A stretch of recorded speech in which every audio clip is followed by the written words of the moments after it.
Alright guys, we are finally into the actual push press of the log in the log clean and press.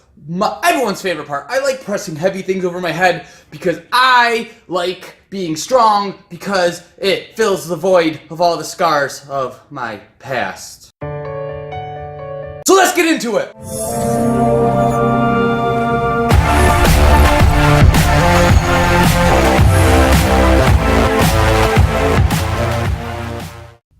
Alright everyone, so rule number one has everything to do with your knee position.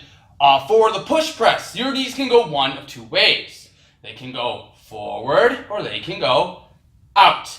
You want rule number two, like a ballerina, you want your knees to go out.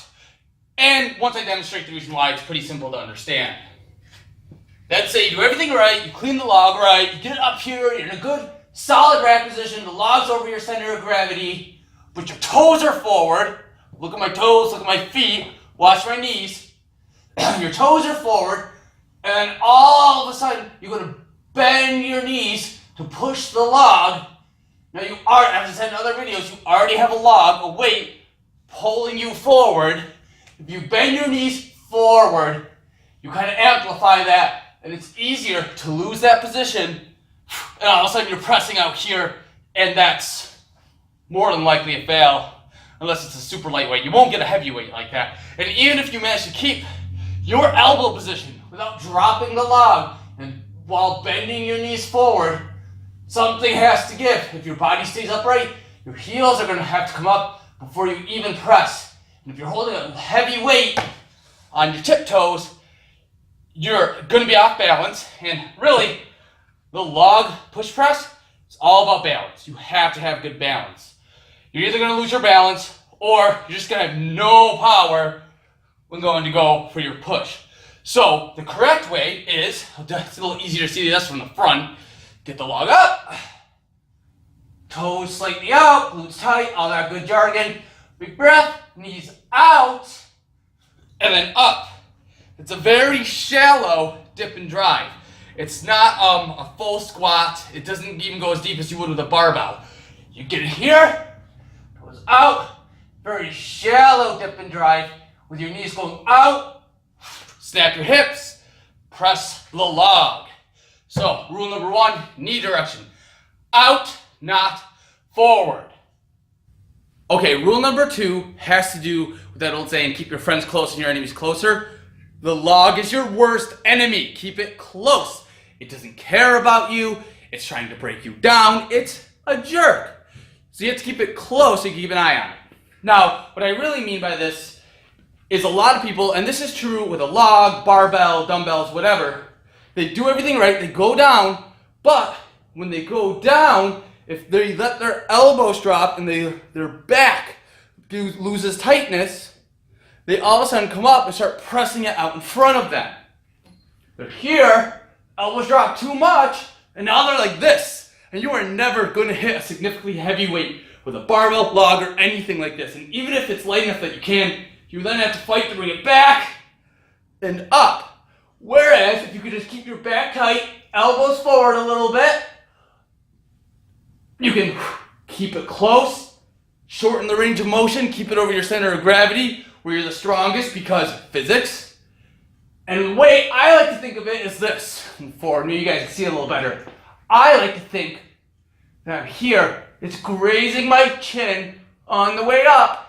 And as I'm pressing, boom, I'm here. With a much bigger log, sometimes I break it and like my head, I can feel it graze my head just a bit as I'm pressing it because I'm keeping it close. I'm keeping my upper back tight and keeping that bar close to me.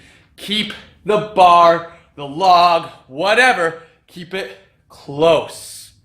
All right, the final rule in all of this is that your whole body pushes. Everything helps push.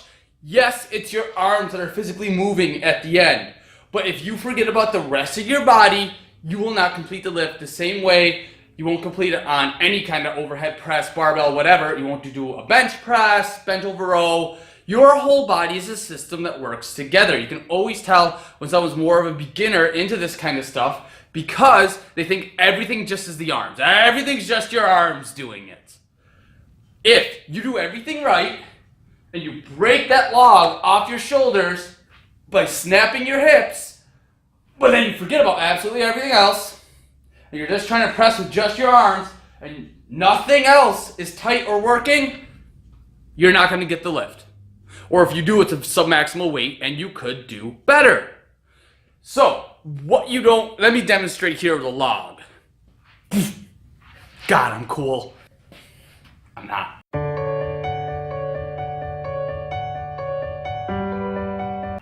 Alright, so this is how this works. You're here, people are here, they did everything right, they go down, they come up.